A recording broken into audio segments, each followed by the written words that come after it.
Olá pessoal, boa tarde, tudo bem? Hoje nós não vamos falar sobre direito imobiliário, nós vamos falar em temas bem diferentes e talvez até por uma questão de período, de eleição e de reforma, mas vamos falar em crises. Porque eu se pergunto, em que período republicano brasileiro se pode assinalar pela ausência de crise? A nossa atmosfera crítica é inseparável do desenvolvimento sustentável desse país. Não há como falar. Então, eu quero falar hoje, nós vamos falar hoje para vocês, não sei se é uma aula ou palestra, ou seja o que for, ou como entender. Mas o que nós vamos falar é de crise econômica brasileira.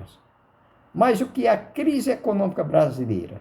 Que vamos dizer, a crise econômica brasileira, as políticas públicas e a reforma do Estado é uma questão cíclica, é uma questão cíclica de governo passando para governo, cada um deixando rombo para o próximo governo e a situação se complicando, pessoal, a situação se complicando cada vez mais, a situação se complicando cada vez mais por falta de planejamento estratégico a longo prazo. Não se governa uma nação sem um grande planejamento estratégico a longo prazo. Os planejamentos estratégicos a curto prazo são oportunistas. Ninguém vai ganhar. E não é com um mandato de um governo que você vai resolver os problemas de todo o país. Isso fique bem claro. Mas é preciso dar início nas reformas a longo prazo para que esse país saia do fosso e nós mantermos no cenário mundial como uma nação promissora, rica e próspera. Mas tudo bem. Mas as transformações, vamos começar, veja. As transformações políticas e sociais decorrentes da globalização e da democracia participativas da sociedade vem conduzindo o Estado brasileiro nesses 3 ou 4 anos de governo Bolsonaro a repensar a atuação do papel do Estado na economia e na administração da coisa pública. E isso, se alguém contesta, deixa correr, não sei o que eles vão pensar, mas é preciso repensar toda a administração pública. Agora, para corrigir, veja só, para corrigir o desastre econômico dos planos de desenvolvimento econômico, a curto prazo das 2 últimas décadas de governo sem compromisso. Veja só, governo sem compromisso com o futuro do país, governo sem visão de futuro, em que a economia se vê depois, a política primeiro, como bem declarou o ex-presidente Lula, a política interferindo diretamente no setor produtivo. Os resultados são as falhas de governos, não há dúvida, o resultado, isso é as falhas de governo, que nenhuma economia se sustenta sem lastros econômicos sólidos. Isso é real. Uma economia, para se sustentar, tem que ter lastros sólidos e seguros. E nenhum investidor, veja só, porque nenhum investidor se sente à vontade numa economia de nuvens flutuantes, de incerteza. Nenhum investidor vem investir numa economia de nuvens flutuantes de incertezas.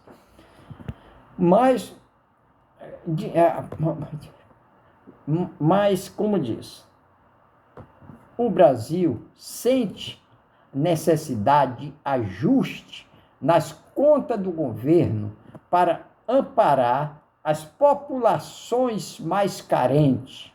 E o governo vem fazendo reformas estruturantes e corte de gastos em setores essenciais da sociedade, o que leva o governo a uma baixa popularidade política. São reformas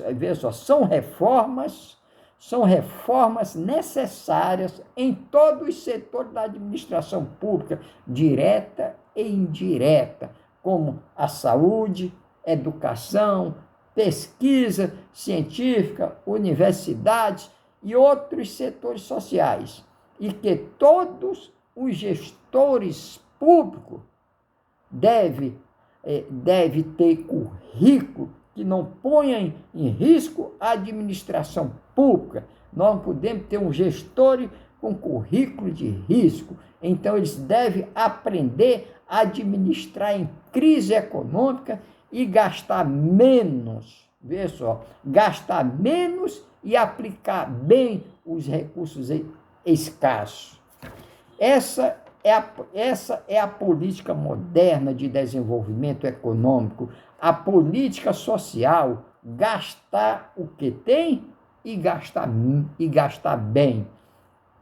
Agora, o governo Bolsonaro, nesses 3 anos de governo, já vai para os 4 anos, vem dando exemplos de reformas estruturantes no setor de modalidades viária, ferroviárias, aeroviária e de cabotagem, transportes essenciais para alavancar a infraestrutura do desenvolvimento sustentável do país. Isso ninguém pode negar, que nestes 3 anos, o que foi feito nestes 3 anos. É uma realidade. Ninguém nega isso. Mas vamos lá. Vamos em frente. Veja só.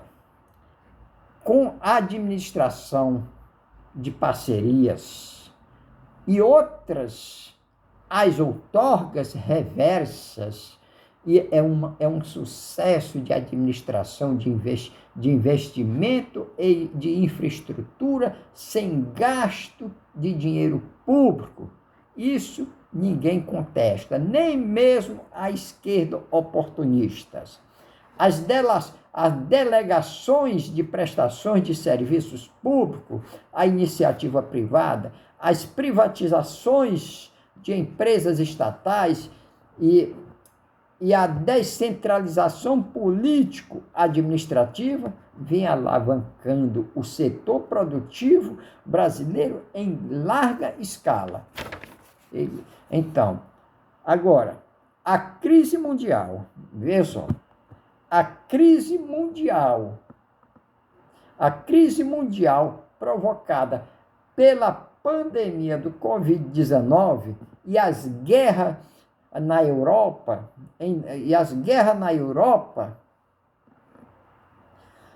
vem desestabilizando as economias globais, com efeitos deletérios, como eu digo, veja só, a crise mundial provocada pela pandemia do Covid-19 e as guerras na Europa vem desestabilizando as economias globais com efeitos deletérios em cadeia mundial, a crise do petróleo, mostrando a vulnerabilidade das economias em escala mundial. É um fato aí. A crise do petróleo é uma das piores crises, porque precisa de modalidade de transporte e sem energia não se faz nada. Agora, o Brasil vem se destacando no cenário mundial como uma economia sólida.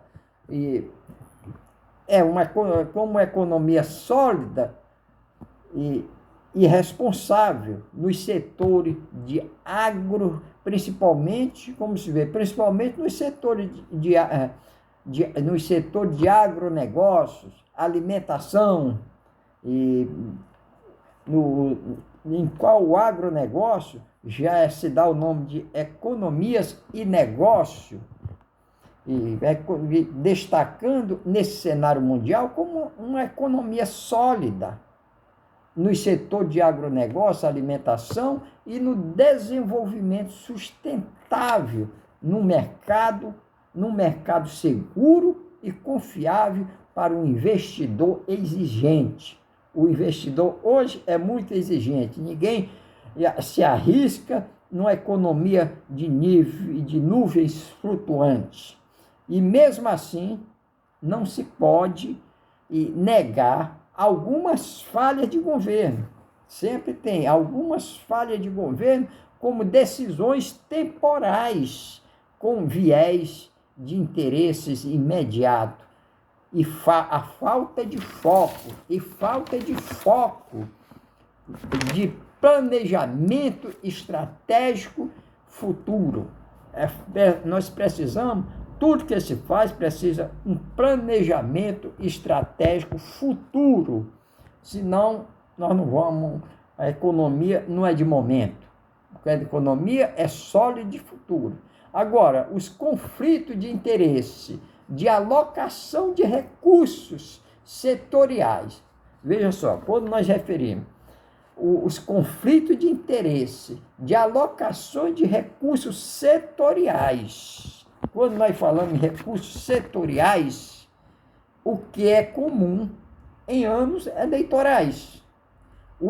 Mas o Estado brasileiro precisa focar na segurança pública, na saúde pública, nas políticas sociais compensatórias, fortalecendo a iniciativa privada, desonerar o Estado do fado político intervencionista, abrir o setor econômico com a desoneração taxativa de impostos e equilibrar a taxa única de impostos, evitando disputas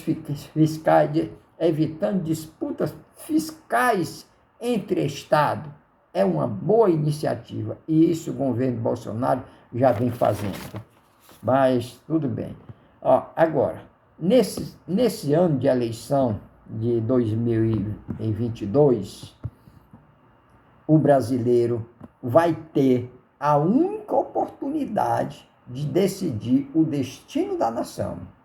Se votar pela continuidade de um projeto de governo que vem dando certo para o futuro melhor do país, ou se vota contrário e vamos ter um retrocesso econômico e social. Há exemplos, os exemplos que tivemos, veja só, não sou eu que eu digo, é os grandes economistas, é os grandes teóricos, é a ciência política que vê com todo foco isso, que é no meu caso. O exemplo que tivemos nos últimos 18 anos de governo de oposição esquerdista foi um retrocesso econômico, corrupção em larga escala em todos os setores da administração direta e indireta do país, desvio de finalidade do governo, desorganização política, que foi uma das piores desorganizações políticas e econômicas. Agora, o Brasil tem um caminho a seguir.